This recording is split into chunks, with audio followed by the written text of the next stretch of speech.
Hi everyone, for tonight's Nightcap and review, I'm having a soda and I'll be reviewing Just One More Moment by Carly Phillips. I was really excited to get this opportunity and get an art copy from Wildfire Marketing because I used to devour Carly Phillips books. I was really into them. I am her Hot Zone series, her Serendipity series, to name a few. So when this became a possibility, I was really excited to dip my toes back into her writing. Now, these are the tropes and these are the content warnings.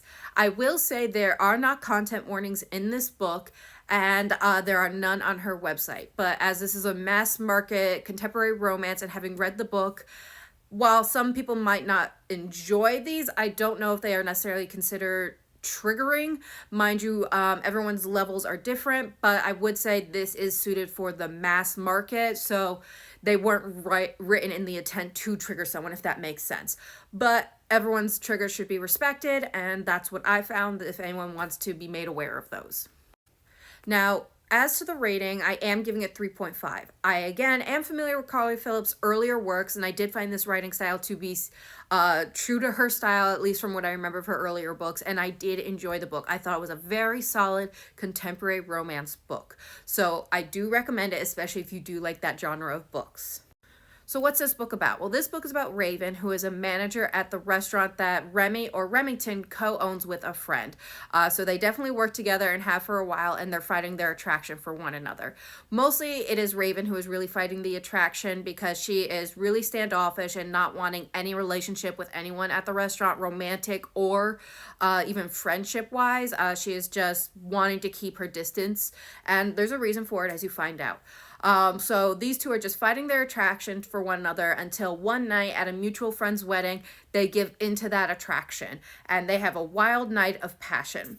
After that, it kind of just flips a switch and it's all systems go. They can't keep their hands off another, but Raven is not ready for the commitment of a relationship, again, for reasons that she has, and valid ones at that. So they agree to a friends with benefits kind of situation. And Remy is just willing to take whatever he can get because he is done fighting his attraction to her and will take whatever she can get, and hopefully it evolves into more. Eventually, Raven's secrets do come to light, especially when it starts to affect her safety, and when Remy learns of them, it just sends his overprotective nature into overdrive. He just wants to keep her safe and try to fix this issue so that she doesn't have to worry about it anymore.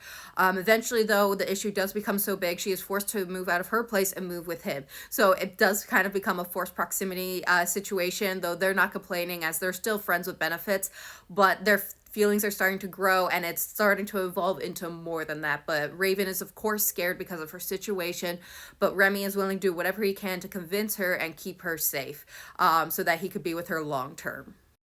Now, what are my thoughts on the book? Well, again, I'm giving it 3.5. I really did enjoy her characters. Raven is very much that I have a hard exterior, but inside I am soft. I have a core of steel, but I am very soft, and I just want to keep those around me safe, even if it means I can't be with them or be friends with them, because I'd rather be alone and have them be safe. So her backstory, just your heart broke for her in some ways. And then with Remy, you know, he has a lot of connections, and even though he wants to be with her and knows she has a story to be told, he respects her boundaries by not looking into her background and trying to figure out what is causing her to be the way she is. He's waiting for her to open up to him. So him respecting that boundary was really great, as a development for his character, or an aspect of his character. And also when they were together, him not pushing those boundaries that she set. So it was very refreshing to read that from his point of view of him, yes, struggling with the decision, but still in the end respecting that. Now, I will say, when it comes to the plot of the book, I did enjoy it. You had this great build-up and tension due to Raven's situation, but at the same time, when the resolution to her problem came, for me, it was a little anticlimactic. You got all this great build-up, but then the problem was just resolved a little too quickly and a little too easily for my liking. It just, the payoff wasn't there. So that, I think, is what stopped it from being a 4 for me. But in the end, it was still a good and solid book that I did enjoy. I do think a lot of people will enjoy this book and should give it a try for themselves. Especially if you're a Carly Phillips fan, I'm sure you're going to enjoy it. Now, if this sounds like your kind of book, make sure to give it a download. It will be available March 12th. And I hope everyone has a good night and happy readings.